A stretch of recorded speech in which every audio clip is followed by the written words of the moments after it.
My name's Adam Monaco and I'm the Financial Controller for High Tech Oils.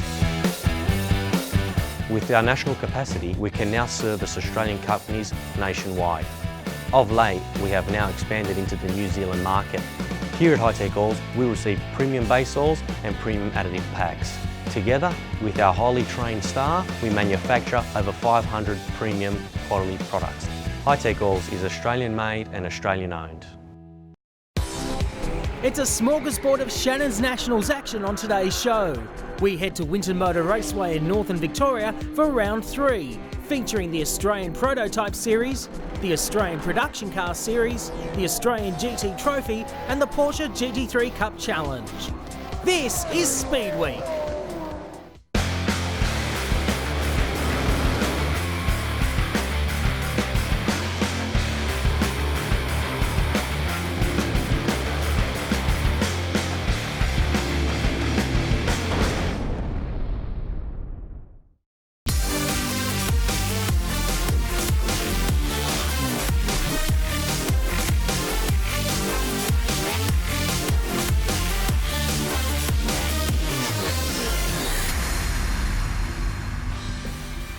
Welcome to round 101 of the Shannons Nationals, and we're here at a very sunny, immaculately presented Winton Motor Raceway. It was only a few weeks ago at Phillip Island, celebrated the 100th round of the Shannons Nationals. We've got a great program today. The prototypes will be on track next. Really exciting series with some very, very fast cars. So we get down into pit lane with Tony Shebeki, Richard Craill and Graham Sattler. Thank you very much, Darren. Graham Sattler. We've got a special presentation. Last week we did it to Gary O'Brien, who had his 100th anniversary on our 100th race. We're 101 today, and this man here, Richard Craill, does 100 races. That's right, Tony. Yes, we just want to thank Crowlsy for all his help over 100 rounds. On behalf of Shannons, our major sponsor, and CAMS, I'd like to congratulate Richard. Thanks, and present him with a little memento of the occasion. Let's have a look at this memento. It's the 100 Stein, and it's a non-stop sign either, Richard, so it means you can continue to go on. I can keep going on? Thank you. You Thank can, you, mate. This has been it's been a great journey. I was there at round 1 with Gary O'Brien, Wakefield Park in 2006, and it's been great to see the development of this series, and what's been really satisfying is watching how not just the drivers but the teams, but also people that work with us, the media, even volunteers that have been there since day one, and how they've developed and gone through the ranks over the years. So we've got to acknowledge what Shannons have done for this sport as well, and to Paul Gates and all the team at Shannons at the head office that have backed it, and all the individual state bodies that go to every Shannons Nationals round. You know, they're a massive part of it, and thanks to Grazer and to CAMS and Rob and Liam, who got me involved right at the very start. So yeah, it's been a great journey, and another 100 more, I think. It's good. With not too much further ado, we've got the Australian Prototype Series forming up on the grid. Gary O'Brien has lobbed right next to me again here for the prototypes. Yeah, quick turnaround from race 2 to race 3. We've just had basically the one warm-up session and a race, and now we're back into the last race for round 2 of the Prototype Series this weekend, and certainly been great racing, particularly between Jason Macris and Terry Priavitas in those two very different looking cars, but delivering about the same sort of performance. It was a ripping start by Macris there. Jason Macris led the field through and had initial challenges for about 3/4 of the race from Aaron Steer. And here was the move on Steer by Terry Priavitas, and that sort of saw the end of Aaron Steer's attack at the front end of this race, because it wasn't too much longer later that we saw this happen. And big understeer, pretty sure no contact there, and it was all lack of front grip. This is on the last lap, down the inside went Terry Priavitas, and down the inside went Jason Macris into turn 11. Had plenty of tyre under him, so could manage to keep his composure all the way to the line there and take race 2 win for today. On pole position, car number 44 is Jason Macris. Right next to him, Terry Priavitas. John Paul Drake in the number 66 in position number 3. Then it's the 77 of Aaron Steer in position 4. Phil Hughes, who won round 1 in his Red Radical. Jarrett Ruff, and he'll start out of position 6. Chris Sutton in the number 35 out of 7. Philip Tan on debut in circuit racing here in his magnificent looking black Radical. Out of position number 9, let's hope that Jonathan Stokell has a better run in this race. And Mark Lauke out of position number 10, not a spot we're used to seeing the Lauke Flower Mills West. We're not far away from a start in this one. Red light is on, red light is out, and Piavidis has got the jump, goes straight to the lead. And Jared Ruff has made a reasonably good start down the outside too, but he might find himself out in the rough if he stays there. No, it's actually Phil Hughes that's gone off. Phil Hughes well and truly into the dirt there. Jared Ruff was protected by the fact that Phil Hughes had gone through there. So full head of steam out of round 1. Phil Hughes taking the victory. Hasn't really played out at round 2 for him that much. We've got one off there as well. Oh, that's Terry Piavidis after a ripping start. Led the field for the first 3.5 corners and then disappeared off the track. You've got to suggest cold tyres being at play there on the open wheeler. And possibly elation about being out in front as well. Look at me. A little bit surprised. Don't look at me. We mentioned Jared Ruff went backwards this morning.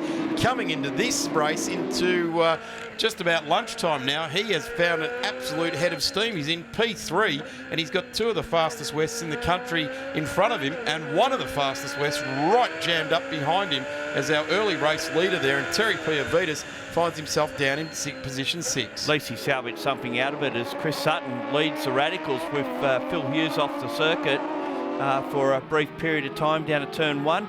And at the moment it's Macris in front, Steer in second, Ruff in third, but John Paul Drake all over the back of him, or we assume he's all over the back of him trying to get past. But now we've got Steer going through to the lead at turn 12. Big miss of gear there for Jason Macris. We saw his hands jerk around inside trying to grab a gear coming out of turn 11 that time around, and Steer just drove straight past him. But there's the pace on board the Macris car. The multicoloured extravaganza out of Marina Mirage drives straight back into the lead. Absolutely no problem whatsoever there. There's Chris Sutton.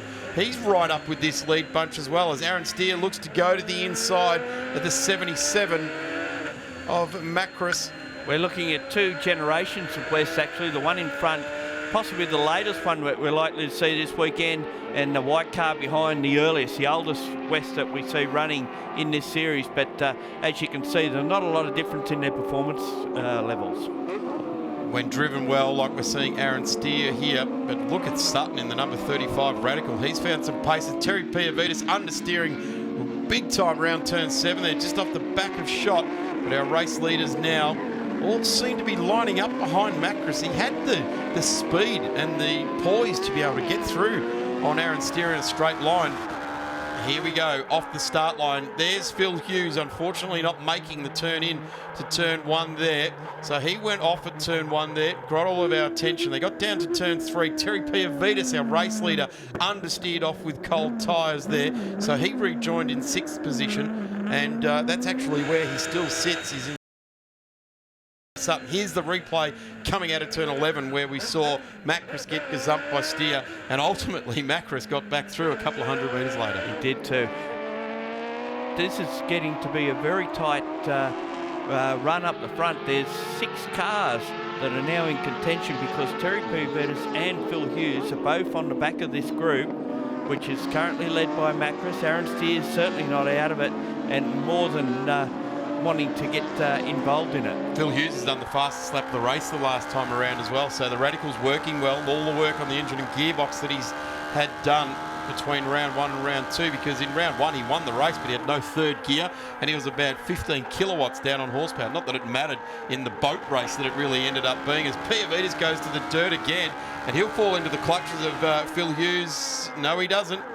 Keeps it all rounded up, but Hughes is all over the back of the number 4 now.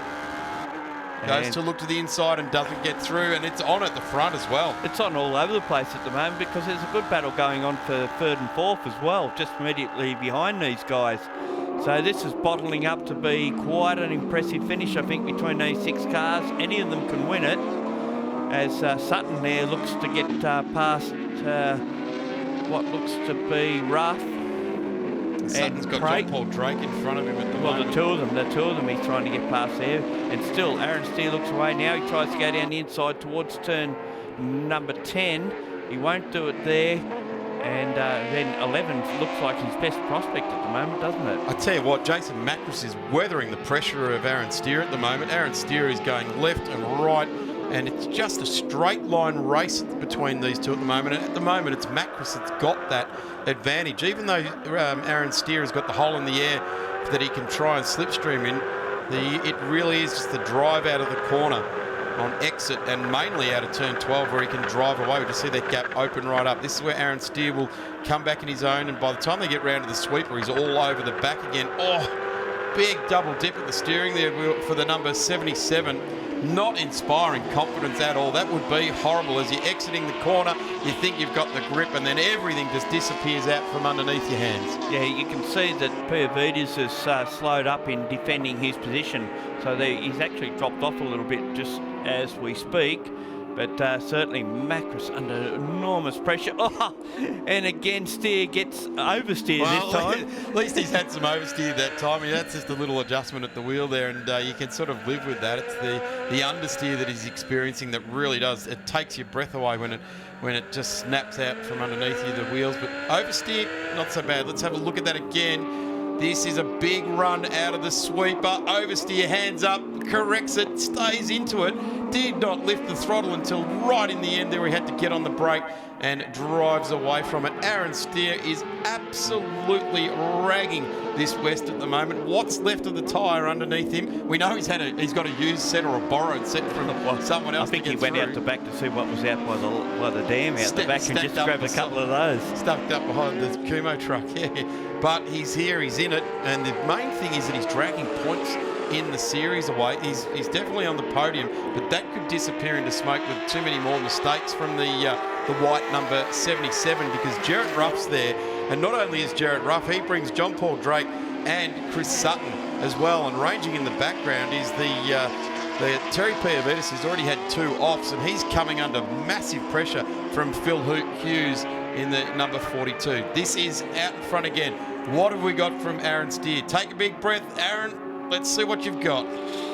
Have another shot there. No, a bit more sedate this time. Sutton down the inside of Ruff and down the inside of John Paul Drake. Does it work? No, it doesn't get either of them. He gets sent wide there, but wow, the Radical to be able to even attempt to pull off that manoeuvre. He's got a good car working very well in front of him. They're putting on quite a show at the moment, and if it stays the way it is, Macris will take the round ahead of Steer, and Drake will be third. But we've still got a little way to go yet before we can actually see who takes this one out. And now it looks like Steer may have a problem, because Ruff is going to try and go down the outside of him at 11. He doesn't do it, but can he get the over and under effect going? I don't think we can pinpoint the issue there for Aaron. It's tyres, it's brakes, it's horsepower. It's understeer, it's oversteer, it's doing everything. He's dragging this thing around the track on his shoulders at the moment. Really a good drive here from Aaron. We know he can drive well. Oh, Chris Sutton gives it all away, spears off. Terry Piavides has his 3rd off for the race. And it was only 3 weeks ago we would not have seen dust going up there. We would have seen water and mud at the supercars round, but he drives through. But what it's done is that has give Phil Hughes 2 spots, and he's now going to be contending for the top 5 finish. Here it is again. Jarrett Ruff got in there, but wow, it was the Chris Sutton in the multicoloured extravaganza there in the Radical. Poor old Terry Piavides off again. Looking to have a great round, Terry was. He's got 99 points, so he's going to drag some good points out of it, but certainly would have liked a better race here at the moment. He's currently sitting in 6th, so Sutton almost at a stop in turn 5 as we speak, so just keep an eye out. If he pulls up there, we might get a safety car before this finishes. It's not what we wanted to see, is it? A car park there. It's a very, very fast part of the track. You don't see cars spearing off there. You see them spearing off onto the outside of the sweeper. So let's see what race control does here. They've let the field go past once, so they may as well leave it there. They've seen it. They've acknowledged that the yellow flag was there, and no one's passed anyone, so there's no harm, no foul. Have a look at this. Phil Hughes goes to the outside of John Paul Drake. Ultimately, the manoeuvre will play out down now at turn 10. He's got the inside running there, and Phil Hughes, the sensation of the prototype season 2017, now muscles his way into P4. He's out after a podium now. Jarrett Ruff's the next car up the road. Plenty of laps still to do at him. We're only at 2/3 distance. But the guy from England that now calls Melbourne home, his workshop in Brayside in the southern suburbs of Melbourne, who had a ripping run in the wet at round 1. Here it is again. Ran Looks to side the by outside. side through turn 9, then sort of got out of it a little bit, thought, no, the gap's still there. I'm just going to keep my radical in this situation, get down the inside, a little bit of a touch there, let him know, knock, knock, I'm coming through. And does a great manoeuvre. And for a bloke that we thought, you know, he's just doing this as a bit of something to do. And So did he. yeah, and he said, "Oh, I don't care about winning radicals. I want to win all over. All over. I don't want just the radicals. I want the whole bit." He splashed around like a 2-year-old in the bath at round 1. Here we are now under beautiful skies, ideal racing conditions for the prototype series. And let's hope that once we get to Sydney, we hope that Terry Piavitas and his mates from the West can come and join us in Sydney and really bolster this field, because this racing is second to none here this weekend. Absolutely fantastic racing. And Hughes goes round. Oh. So from hero to zero, or zero to hero, and back again, spins it round and gets back on with it. Couple of laps remaining, so he sees Terry Piavitas go through.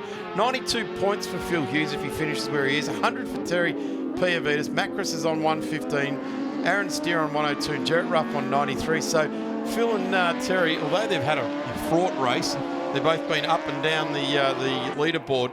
They'll certainly drag good points out of it. Here we go, replay. And we see, oh, he got out very wide into that corner, and that was turn 4, and just looped it around. I'd say he's just got out in the marbles there. There'll be a bit of tyre balling going on out on the outside of that track, and that's what he's got caught out on. John Paul Drake retiring. And it's off turn 1, is it? He's taking, no, it's actually around the exit of turn 8, between 8 and 9. So he pulls up in that car on the penultimate lap of the race, and our leaders are now on the last lap on what has been an absolute ripper entertainment race from these guys. Just get the feeling that this last lap's going to go on uncontested for Jason Macris. He's got a good 2 or 3 car lengths from Aaron Steer, but here he goes. Can he set himself up for an inside run? I doubt it, because Macris is going to cover that off. Well, he leaves it open, but it's going to be a big plunge, and there's just not the car under Aaron. This is where he should be able to stay with him. This is where the horsepower of the Macris car should be able to stay in the hole behind the Macris car, but he drives away from him. Has been nothing in this throughout the whole race, and Jason Macris down for the last corner now. Brings it out onto the pit straight, the longest straight here, and will take his 3rd victory for the weekend, a clean sweep. We haven't seen that very often in Prototype Racing Series, and it's 4 bearers, but today it's been Jason Macris across the line in head of Aaron Steer, 0.63 of a second. Jared Ruff right close to him in 3rd spot. Phil Hughes has salvaged something out of this in 4th spot, with Mark Lauke in 5th, Tan, Piavitas. John Paul Drake obviously didn't get to the finish. Chris Sutton pulled up as well, and Jonathan Stokel continuing problems with that West, didn't get off the line. Yeah, feel real good with the result. Great weekend all around. Good racing, close racing, and the car got through in the end, which was really important. And we had a short break, and then having a 15-lap race, I had Aaron Steer really close behind me. There's a few hairy moments where he took a position off me, but I had like only one chance to get it back, and I'll get it. So I was pretty pleased. So. We're going to take a break because we go into the Australian Production Car Series in just a few moments.